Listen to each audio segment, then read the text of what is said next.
parametrics does is, parametrics actually gives you a third variable in there. And if you just look here, you don't have to write this down, but I just want you to get a feeling for what we're going to do. We're first going to take some regular parametrics. We're going to turn them into, they're going to look like the conics. But we're going to be able to see the thing graph. Now, you know how we couldn't see your conics graph before? We can do it with the parametrics. We could look at your parametrics. They're not functions, but we can use a third variable to help us use these parametrics. The best thing that I think they're used for, and you'll see this if you go on to physics or anything else, if you remember, we would say, so you throw a ball, right? You're standing here and you shoot a rocket. And the rocket goes up and then it comes down and stops right here. Now, you only have two variables, an x and a y. So either you can do this is your time and this is your height. So here's your maximum height. And you said, okay, say at 3 seconds, your rocket was at the height that it was going to go, and then it turned and came down. There's your parabolic motion. Or you could do two distances, a horizontal distance and a vertical distance. And then I wouldn't know how much time it took. But I would know how far away that my rocket landed from me. So I shoot my rocket off and it lands 10 feet away from me. It goes 50 feet in the sky but lands 10 feet away vertically from me. Now, you can only do two variables at a time. What parametrics lets you do now is throw a third variable in. So I can make this one my vertical distance. I can, my horizontal distance. I could keep this one my vertical height. And as I go through here, this is where my time is. So it'll capture the time. And say you snapshot, like 11th in physics, you do like what I would used to call a snapshot. If say your rocket is right here, how far up in the air is this, my vertical height? How far away from me was this? And how long did it take to get there? So you can figure out approximately, so I say if I'm going to shoot this rocket off in 3 minutes, well, in 30 seconds, I know where my rocket's going to be. In 5 seconds, I know where my rocket's going to be. I'm going to project the path of it. And I can snapshot it and see if, in fact, it was where it was supposed to be.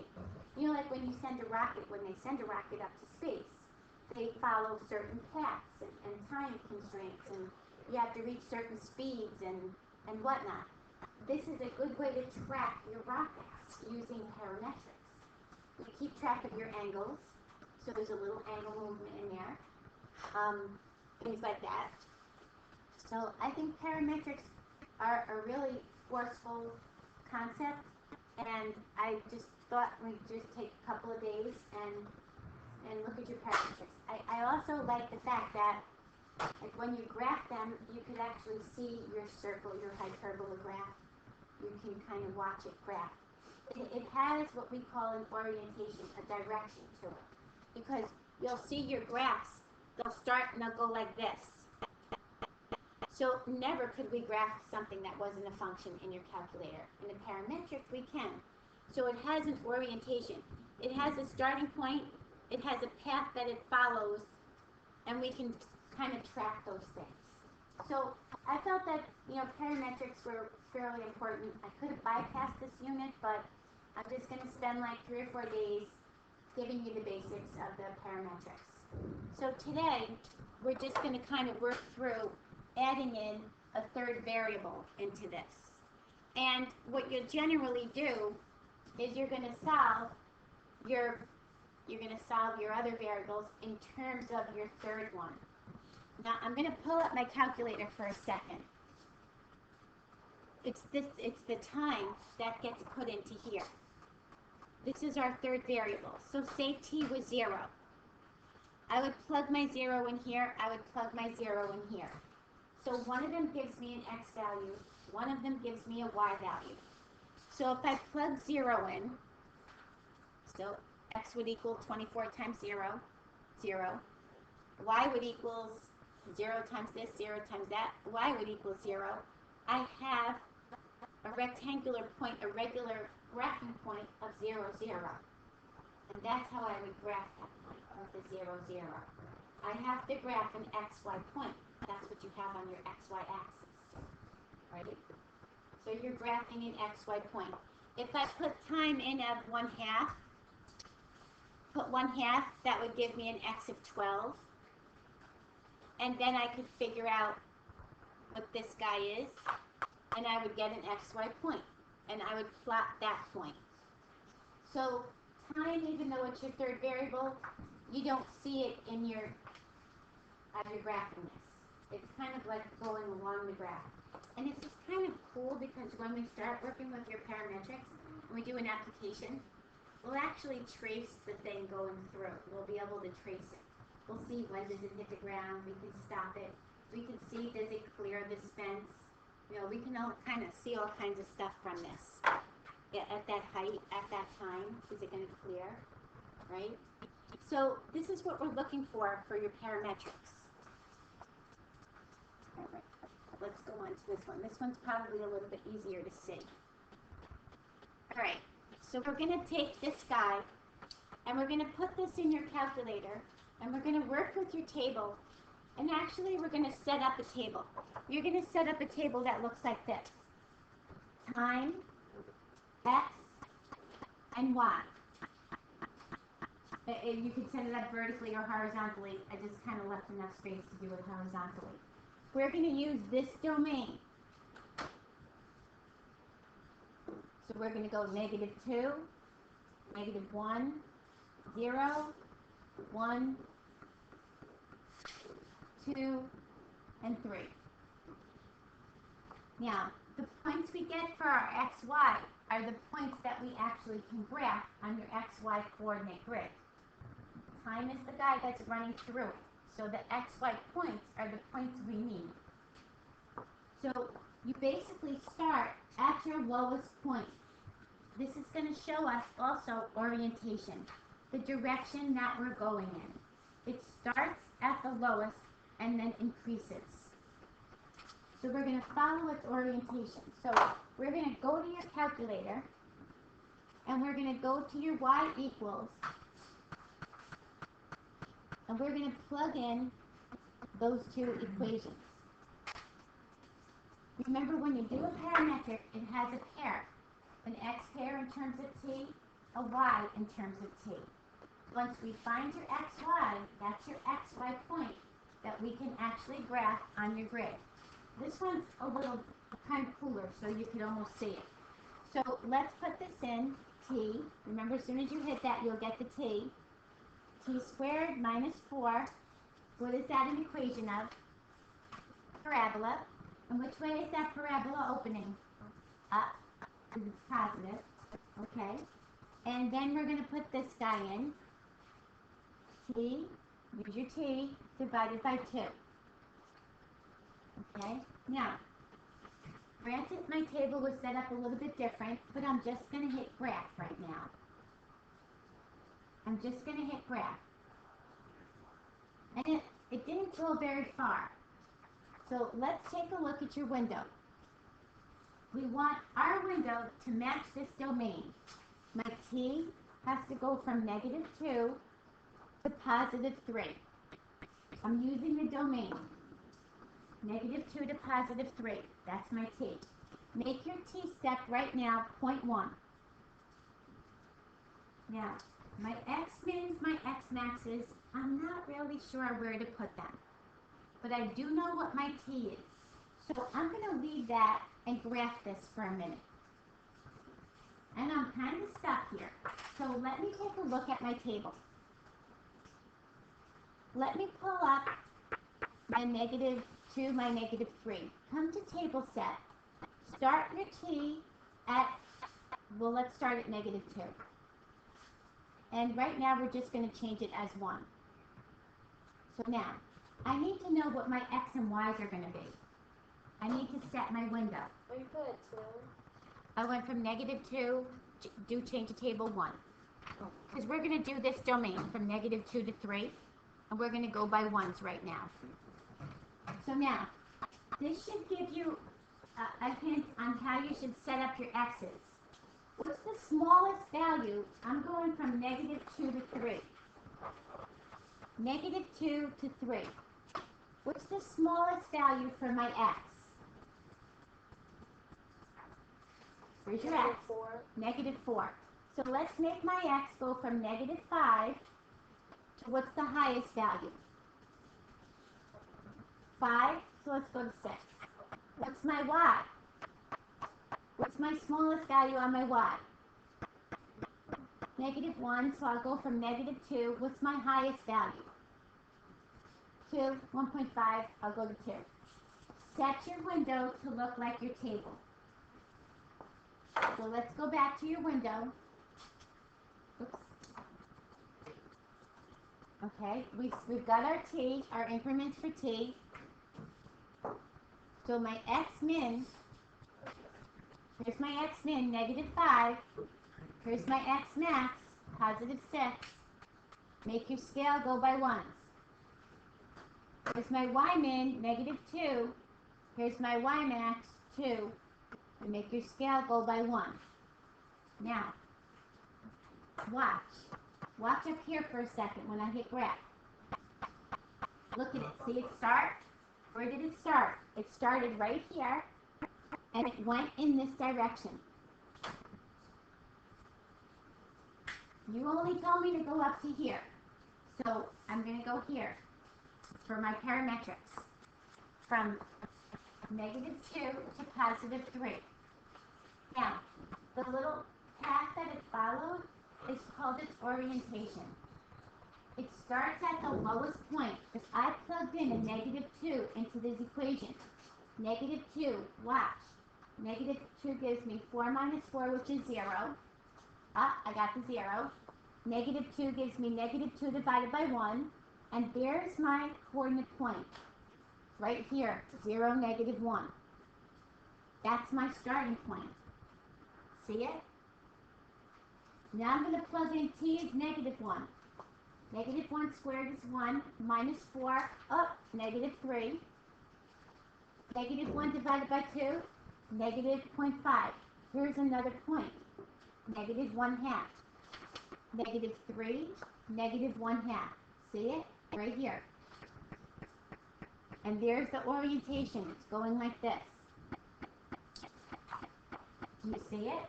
It starts at the lowest one, and it increases. Were we able to draw this function using your XY grid? Ever? Could we ever make a function like this? Because it doesn't pass the vertical line test. We would not be able to make this function on your regular coordinate grid.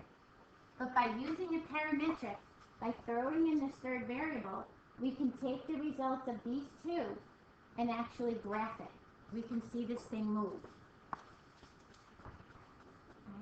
Okay. Right now, all we're doing is throwing in the third variable, throwing in a little extra thing. Okay.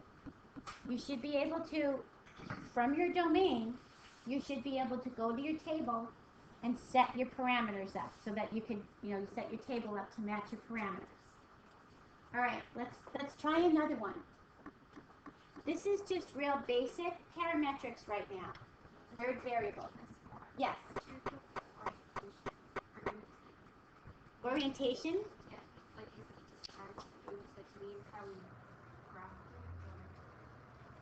Describe it.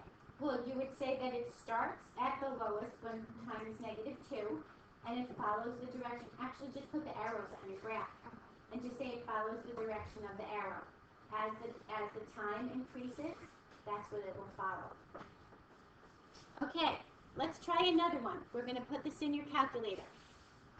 We're going to put this guy in your x. We're going to put this guy in your y.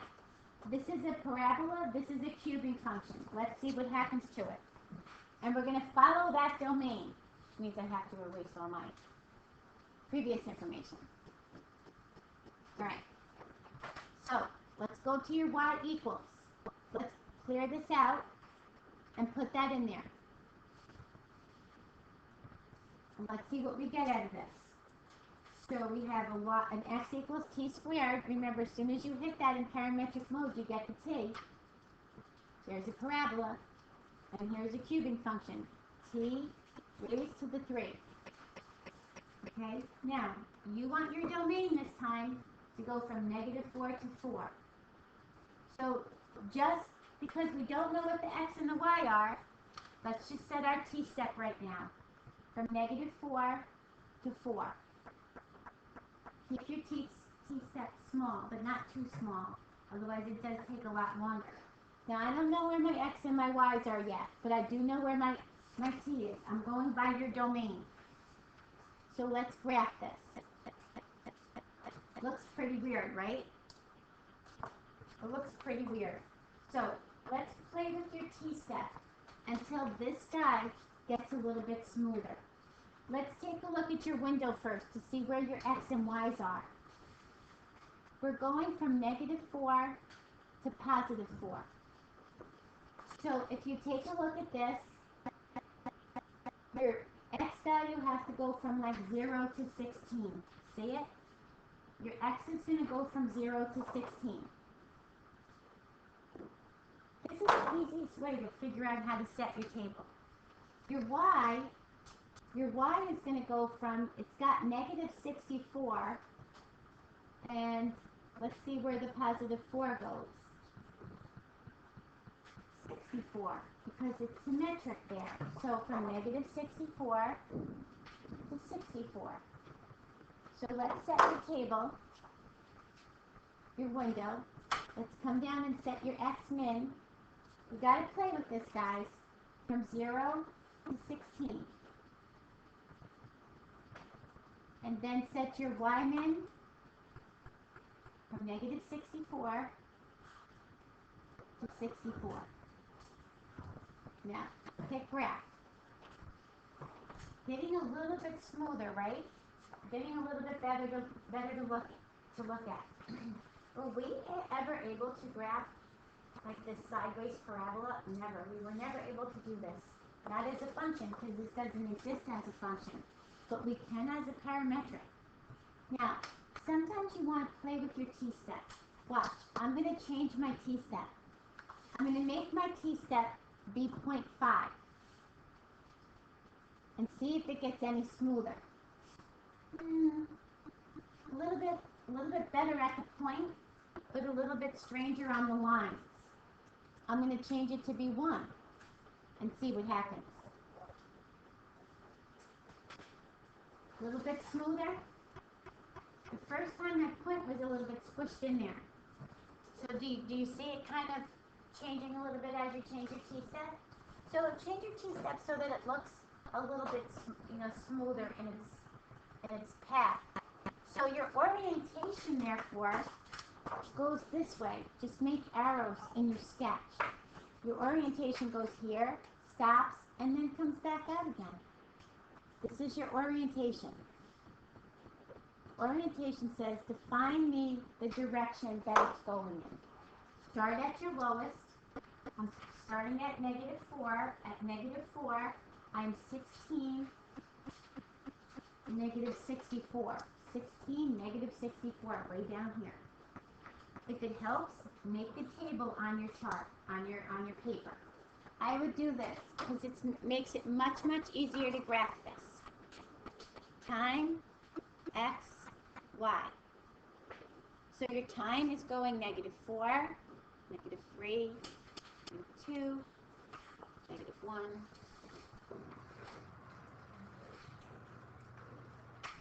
Here's your time. Now, just take it right off your XY table. These are your coordinate pairs.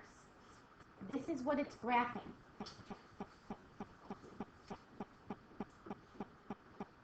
Look, that's where it hit the 0, 0. Kind of close to the 0, 0, but not exactly on it. 1, 1. 4, 8, 9. And we can see it come symmetrically right above us, right? You see the symmetry? And you can see the symmetry when you graph this thing. These are the coordinate pairs that it graphs. You still only have one coordinate plane. Not the imaginary one, the real coordinate plane with an x and a y. The bottom half graph didn't show up on my phone. Okay, let's take a look at what your window is. You might not be going far enough down in your Y. Or maybe your T is not long enough. Do you have these? Did you go from T, -4 to 4? Sometimes what happens if you don't hit all the time, it won't go in that spot. Yeah, it won't go in that spot. When we go to graph a circle, you'll kind of watch it. It goes, if your time's not high enough, it'll come around, stop before it finishes the circle. You have to go increase your time. You got to give it more time to finish. Because time is your third parameter. So even though it's graphing your x, y, that movement of your curve of this thing is what's based on your time. So you got to give it enough time to get there. So but if I stop this, say at 0, watch what happens. There's my graph. Whoop, I got to the 0, 0, and you told me to stop. I never got this leg, right? Because I stopped it at 0. So it's your time that's driving this. Your time is actually driving this. So now I put the 4 back in, and it came back out here. Okay?